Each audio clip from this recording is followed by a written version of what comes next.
हमें ये जान लेना है कि जब हम बातों को देखते हैं और उसका न्याय करते हैं तो हम जो बहुत सी गलतियां करते हैं वो हमारे ही दृष्टिकोण पर आधारित होते हैं।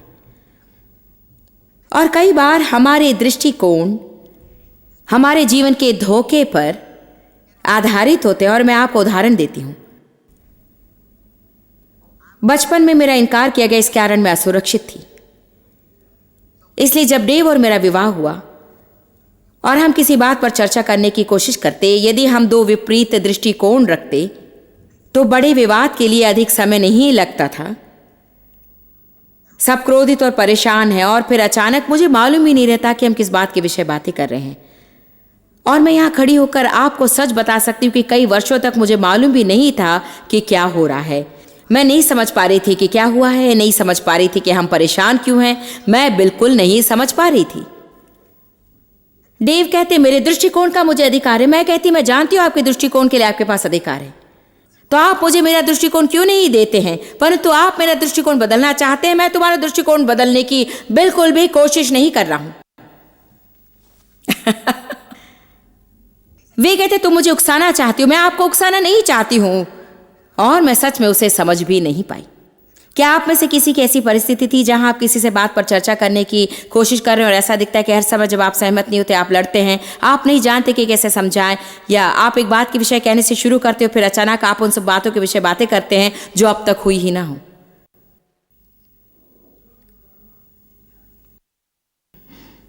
मैंने तिरस्कार की जड़ के विषय में सिखाने के लिए एक श्रृंखला शुरू करने की कोशिश की। परमेश्वर तिरस्कार के विषय मुझसे व्यवहार कर रहा था। उसके बीच में परमेश्वर ने मुझ पर प्रकट किया कि जब मेरे जीवन में तिरस्कार की जड़ है, मैं अपने जीवन में धोखे के साथ में उन दृष्टिकोण में से होकर गई। देखिए, यदि आप धोखा खाए हैं तो यह आपके दृष्टिकोण पर असर डालेगा। आप सोचें कि कोई आपको पसंद नहीं करता है, जबकि सच में ऐसी कोई बात नहीं। क्योंकि आप इतने असुरक्षित हो सकते हैं। यदि आप वो सब पीठ थपथपाना और हम आपसे प्रेम करते हैं और आप सुंदर ये सब प्राप्त ना करें तो आप सोचते हैं वे मुझे पसंद नहीं करते। मेरे सेवकाई की एक लड़की ने लोगों से कहा, जानते हैं, आप जानते हैं जॉयस मुझे पसंद नहीं करती।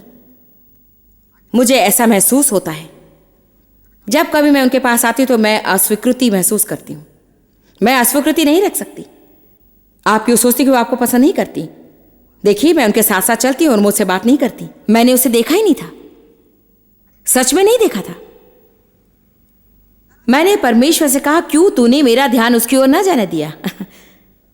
यदि वो यही चाहती है तो मेरा ध्यान उसकी ओर जाने दे ताकि मैं उसकी ओर ध्यान दे सकूं।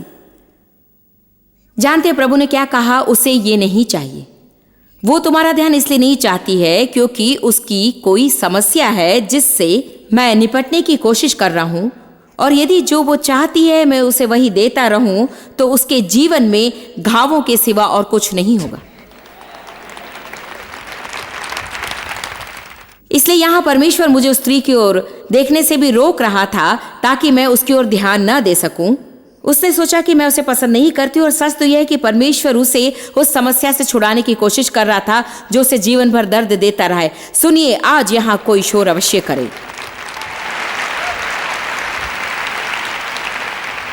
इसीलिए यदि हम परमेश्वर पर भरोसा रखें तो ठीक है। जॉयस ने आज मुझसे हाथ नहीं मिलाया, मैं तुझ पर भरोसा करती हूँ प्रभु। यदि उसे मुझसे हाथ मिलाना था तो वो अवश्य मिलाएगी। लोग ऐसे ही कॉन्फ्रेंस में आते हैं। जानते हैं, मैं यहां आई 22 घंटों तक गाड़ी चलाकर ताकि जॉयस मुझे सलाह दे सके। आप और दूसरे हजारों लोग भी।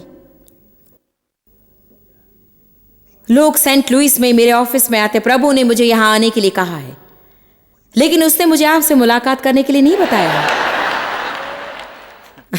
परमेश्वर सबको क्या बताता है उसके आधार पर मैं अपना जीवन नहीं जी सकती। मतलब ये बहुत ही हास्यास्पद बात है कि हम लोगों पर दबाव डालते हैं और कोशिश करते हैं कि हम जो चाहते हैं वो उनसे प्राप्त कर लें, और हम ये नहीं जानते कि यदि मैं सबको जो चाहे वो सब देती रहूं तो मैं मर गई होती। यहां तक कि इन कॉन्फ्रेंस में से एक में यदि सब जो चाहते उसे मैं ही करूं तो मैं रेंगती हुई भी यहां से बाहर नहीं निकल पाऊंगी। कुछ हफ्तों पहले मैंने पार्टनर्स कॉन्फ्रेंस किया था। मैं अपने सहभागियों के करीब आना चाहती हूँ, तो ये अच्छा समय था, मुझे खुशी, मैंने इसे किया। यहाँ किसी को तो होना चाहिए, मुझे नहीं मालूम, कुछ लोग यहाँ पर हैं। हाँ, जानते हैं, मैंने एक बुक साइनिंग किया और मैंने निर्णय किया कि जो भी चाहते हैं उनके साथ सिल्वर डॉलर सिटी जाऊं। इसलिए लगभग 2000 लोगों ने दस्तखत करे और 1200 बुक साइनिंग के लिए आए। मैंने सोचा भी नहीं था कि इतने लोग मेरे दस्तखत लेने के लिए 4 घंटों तक खड़े रहेंगे, परंतु मैं गलत थी। इसीलिए 4 घंटों तक मैं किताबों पर दस्तखत करती रही, फोटो खिंचवाती रही। मैं जितना हो सके उतनी जल्दी और जोर से बातें कर रही थी।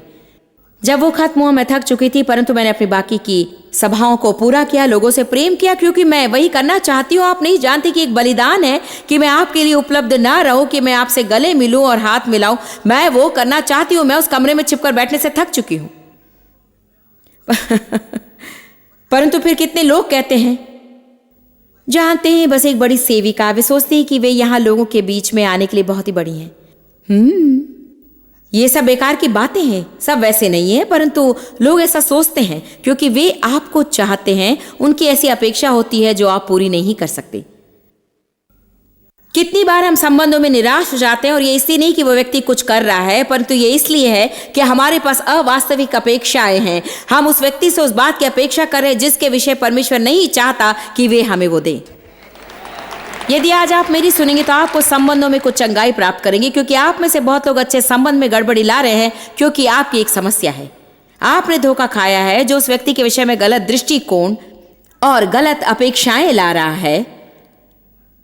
परमेश्वर उन्हें जो देना चाहता है उससे अलग है, और आपको वहां पर जाकर कहना होगा कि मैं परमेश्वर पर भरोसा रखूंगी, भरोसा अवश्य रखूंगी। ठीक है, आप सोचते तूने मुझे सेंट लुइस आने के लिए कहा और मुझे देख मेरे ऑफिस में फोन करें और अपॉइंटमेंट मांगे, और यदि वे आपको नहीं देते तो हम पर क्रोधित ना हो, बस कहें परमेश्वर यदि तू चाहता है कि मैं वहां जाऊं तो तू द्वार खोलेगा। हम परमेश्वर पर काफी भरोसा नहीं करते हैं। देखिए, जब सब आपसे अलग अलग चीजों की अपेक्षा करते हैं, सब आपका एक भाग चाहते हैं और देने के लिए बस थोड़े से ही भाग रह जाते हैं। और मैं वो जानती हूँ कि आप मतलब साधारण लोग, आप महसूस करते हैं कि आपके जीवन में आपका परिवार, आपकी नौकरी, अपेक्षाएं, आपको इस शावर में जाना है, उस पार्टी में, इस विवाह में, इस रिसेप्शन में, स्कूल में जाना, पीटीएल मीटिंग, ये मीटिंग, बच्चों को गर्ल स्काउट ले जाना, बच्चों को बॉय स्काउट में ले जाना, बैंड प्रैक्टिस के लिए जाना है, और आप मानो ये सब करने के लिए मेरे पास समय नहीं है।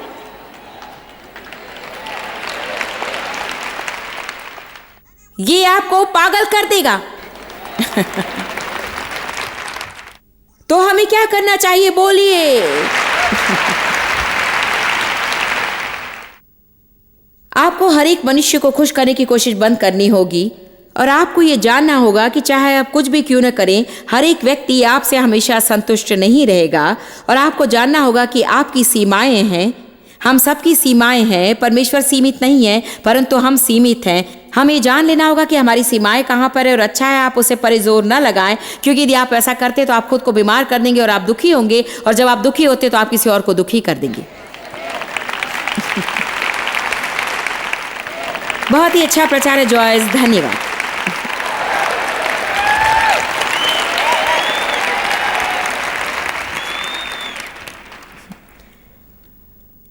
केवल इतना ही नहीं कि आप सबके काम में ध्यान देना बंद कर दें, परंतु उन्हें भी वैसा करने से रोक दें।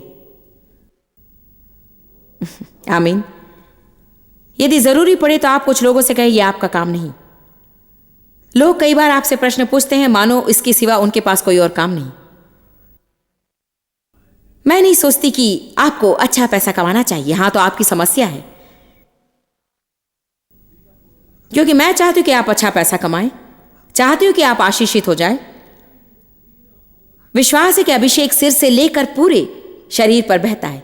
मैं नहीं सोचती कि हमें इन बातों में सीमा पार करनी है। बस आप जानते हैं, मेरे मन में हमेशा पैसा नहीं होता, और सच में जो कुछ मैंने प्राप्त किया उसमें से अधिकतर मैंने दूसरे लोगों को आशीष देने में उपयोग किया। मैंने बहुत समय पहले इन बातों के विषय में उत्साहित होना पूरी तरह छोड़ दिया। जब एक बार आप उनमें से कुछ प्राप्त करते हैं तो वो आपको अधिक उत्साहित नहीं करता है।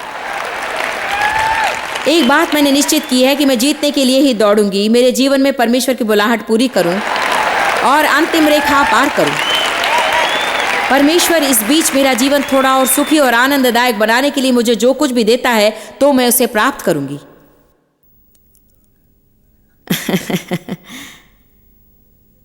जानते हैं, कुछ बातें हमें लोगों से मांगनी नहीं चाहिए, आपको जाकर खरीदना चाहिए। मेरा यहां उद्देश्य क्या है? मैं ये क्यों पूछ रही हूं? क्योंकि मैं जानना चाहती हूं।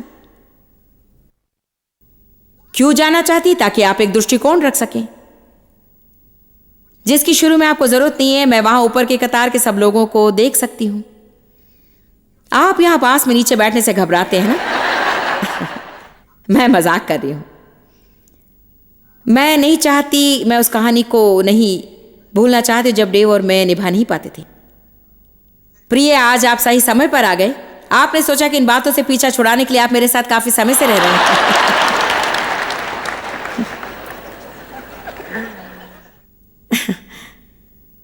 जब मैं तिरस्कार की जड़ के विषय ये श्रृंखला कर रही थी, परमेश्वर ने ये बात मुझ पर प्रकट की कि मेरे जीवन में तिरस्कार की जड़ है। इसलिए मेरे दृष्टिकोण के विषय, उसकी अस्वीकृति को मैं तिरस्कार के रूप में समझ रही थी।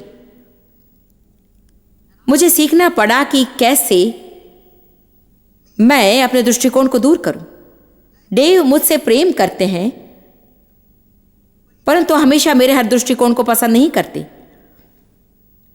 मेरे साथ सहमत होते हैं, परंतु मेरे हर दृष्टिकोण के साथ नहीं। और यदि मैं सुरक्षितता महसूस करने के लिए उनसे ये मेरे लिए करवाने की कोशिश करूं, तो वो नियंत्रण में हैं और उकसाए गए हैं। फिर वो मेरा इनकार करना शुरू करते हैं क्योंकि वो महसूस करते हैं कि उनके पास कोई आजादी नहीं। आज की शिक्षा को आप किसी साइकियाट्रिस्ट से 1000 रुपए से कम दाम में नहीं प्राप्त कर सकते हैं। आप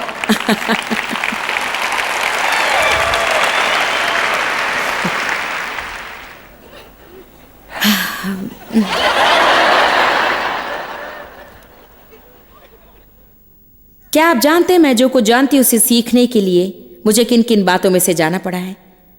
क्योंकि मैंने इसे सरलता से नहीं पाया, बड़ी ही मुश्किल से यह प्राप्त हुआ है। मुझे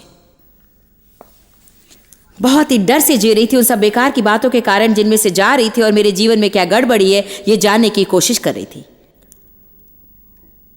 बाहर हमारे टेप टेबल पर परिवर्तित जीवन के रिकॉर्ड उपलब्ध हैं, और मैं जानती कि यदि मैं इसे कर सकती हूं तो आप भी कर सकते हैं, परंतु इसके लिए बहुत सी सच्चाई का सामना करना है।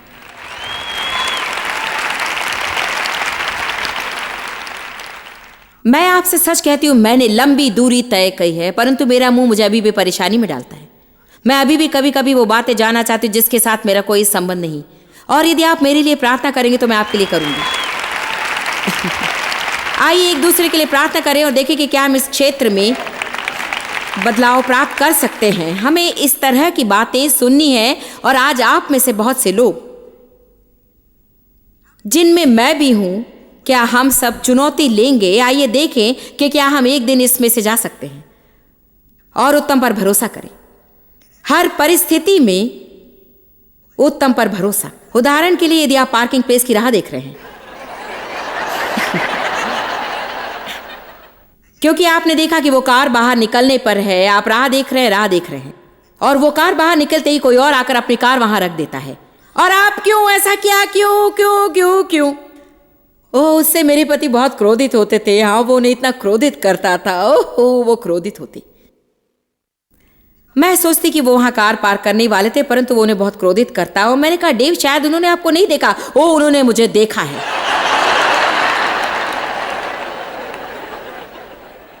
जब जो कुछ भी हो रहा है वो आपको परेशान नहीं करता है, तो किसी और को उत्तम के लिए विश्वास करें, ये कहना आसान है। देखिए, पार्किंग की जगह मुझे परेशान नहीं करती तो मैं आत्मिक हो सकती हूँ। हमें सबसे उत्तम के लिए विश्वास करना चाहिए, फिर मैं उनका न्याय भी करने लगती। वो प्रेम में चलने के विषय निश्चित नहीं है, परंतु यदि वो ऐसी बात हो जो मुझे परेशान करती है, कम ऑन नाउ। यीशु, क्या आज हमारा अच्छा समय जा रहा है? हमें नकारात्मक की ओर ही हमेशा क्यों जाना है? हाँ, आपने उसे जानबूझकर किया, जानबूझकर किया। आप बस मुझे परेशान कर रहे हैं। देखिए, अधिकांशतः 85 से 90% समय, ये शायद कल 80% रहा हो, परंतु ये तब से लेकर बढ़ा है। मुझे नहीं मालूम कि मैंने कौन सा प्रतिशत का उपयोग किया था, परंतु मैंने मानो वो हल्की सांस ली है। जानते हैं क्या आप सोचते हैं कि प्रचारक जो प्रतिशत देते वे क्या कह रहे उसे जानते हैं? आप क्या सोचते कि हम बस बैठकर संख्याओं का अध्ययन करते हैं? हमारा विश्वास है कि हम अगुवाई में हैं। एक समय एक किताब पढ़ी थी मैंने जो कहती कि लोग आपकी भावनाओं को दुख पहुंचाते हैं, उनमें से 90% लोग आपको चोट पहुंचाना नहीं चाहते। वे चोट पहुंचाना चाहते हैं लेकिन पहुंचाते नहीं हैं। ये बस ऐसे ही हुआ। इसलिए हमें ये निर्णय लेना है कि हम चोट ना खाएं। क्योंकि देखिए, मैंने पाया है, हम आज लोगों के विषय बातें करेंगे। आज का हमारा विषय है लोग, क्योंकि लोग आपको बहुत ही क्रोधित कर सकते हैं।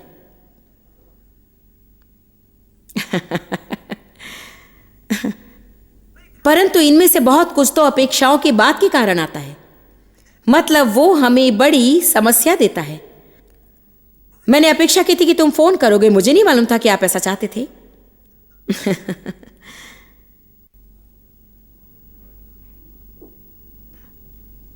मेरे जीवन में जो शांति मैं प्राप्त करूं, उसके लिए आने वाले हर बदलाव के लिए मैं तैयार हूं। आमीन।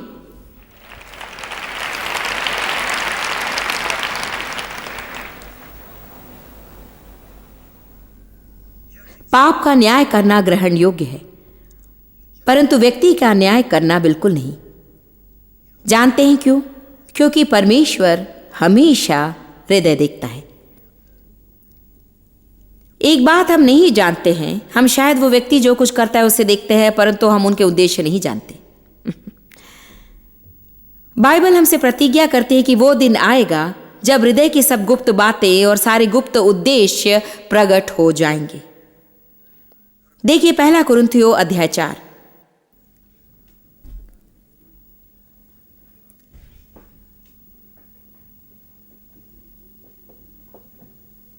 न जाने मैं अध्ययन करके नोट्स क्यों लेती हूं, क्योंकि मैं उनका उपयोग नहीं करती।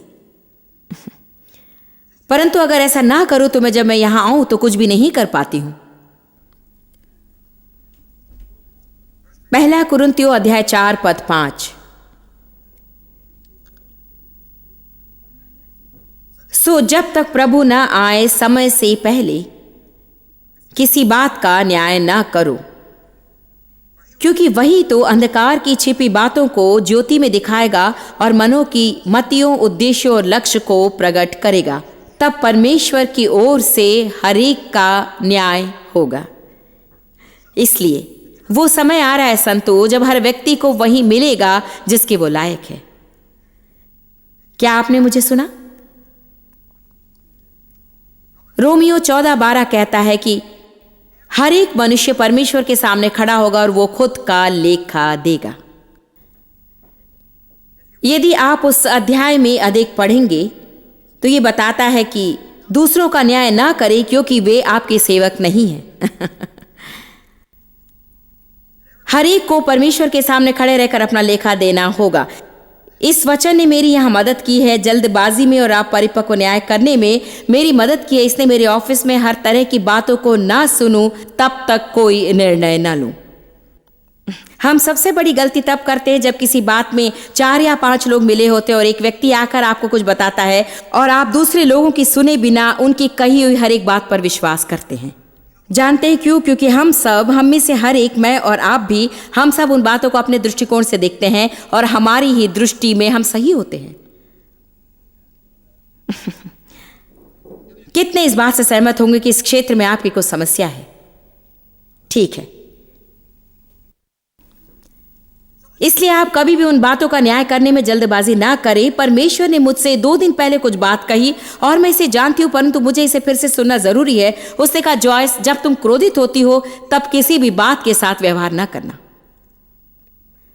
जब आप क्रोधित होते हो उस वक्त किसी के साथ व्यवहार करना एक बड़ी गलती है, क्योंकि यदि आप क्रोध में उसके साथ व्यवहार करते हैं, आप गलत बातें कहेंगे, गलत बातें करेंगे, ऐसे गलत निर्णय लेंगे। देखिए, हम खुद के लिए सबसे उत्तम यही कर सकते हैं कि जब हमसे कोई कुछ कहता है और ये हमें क्रोधित करता है तो आप तुरंत जाकर उससे व्यवहार ना करें। बस आप स्थिर हो जाइए। 3 मिनट, 1 घंटा, 15 मिनट, कुछ भी, परंतु उसे स्थिर हो जाने दे। बस जाकर न कहे आ, यही सबसे बेहतर होगा। आप में से कितने अपने जीवन में इस स्तर पर है जहां बहुत लोगों से व्यवहार करते हैं? आप बहुत से लोगों के साथ व्यवहार करते, मेरा मतलब ये बस लोग लोग लोग लोग लोग लोग, सभा में लोग, ऑफिस में लोग, बाहर शॉपिंग मॉल में लोग लोग लोग लोग लोग लोग। और मुझे लोग पसंद है, परंतु लोगों के साथ व्यवहार ना सीखें तो ये आपको बहुत ही क्रोधित कर देगा क्योंकि सब लोग आपको जो बताते हैं उस हर एक बात के लिए आप क्रोधित नहीं हो सकते हैं। अब आप जानते हैं, न्याय, जब हम न्याय करते हैं तो हम बस किसी की क्रिया को देखकर उसका न्याय ही नहीं करते हैं, कई बार हम उनके उद्देश्यों का न्याय करते हैं। हाँ, मैं सोचती हूँ आप ये हैं या ये वो हैं, या मैं सोचती हूँ कि आप वो हैं, और आप उस व्यक्ति के व्यवहार के द्वारा किसी के हृदय और उद्देश्य का न्याय नहीं कर सकते हैं, और उन्हें जो कुछ करते हुए देखते हैं उनके द्वारा आप उनके हृदय और उद्देश्य का न्याय करना जरूरी नहीं है। मैं आपको बाइबल में बहुत सी जगह पर दिखा सकती हूँ और साबित कर सकती हूँ। आइए उस स्त्री को ले जो व्यभिचार में पकड़ी गई थी। क्यों यीशु ने उसके साथ बाकी सब लोगों से अलग व्यवहार किया था? क्योंकि मैं आपको एक अच्छा कारण दे सकती हूँ, क्योंकि वो जानता था कि वो स्त्री उस परिस्थितियों में क्यों थी।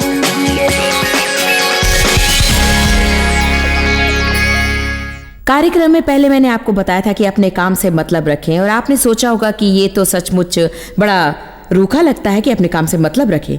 लेकिन क्या आप जानते, बाइबल हमें अपने काम से मतलब रखने को सिखाती है, अपने हाथों को व्यस्त रखने को कहती है, ताकि हम दूसरों के जीवन में दखल ना दें। और मैं आपसे कहना चाहूंगी, अगर आप शांति चाहते हैं और जीवन का आनंद उठाना चाहते हैं तो आपको ये समझना चाहिए कि आपके खुद के जीवन में बहुत से काम है जिनसे आपको निपटना है। और एक बात और, मैं आपकी स्वतंत्रता के लिए प्रार्थना करूंगी और आप मेरे लिए करें, क्योंकि मुझे टांग अड़ाने की आदत है और कभी कभी जो नहीं करना चाहिए वो मैं कर बैठती हूँ। लेकिन प्रभु का धन्यवाद, हालांकि जहाँ होना चाहिए वहाँ मैं नहीं हूँ, लेकिन अवश्य वहाँ नहीं हूँ जहाँ थी। और मैंने इस क्षेत्र में बहुत कुछ सीखा है। मैं सोचती थी कि मुझे सब कुछ जानना है, लेकिन मैंने जाना कि जितना अधिक मैं जानूंगी उतनी कम शांति मेरे जीवन में होगी। तो आज प्रोत्साहन के शब्दों के साथ कि अपने काम से मतलब रखें और वो करे जो बाइबल कहती है, मैं कार्यक्रम को समाप्त करने जा रही हूँ। मुझे आपसे प्रेम है। प्रभु आशीष दे।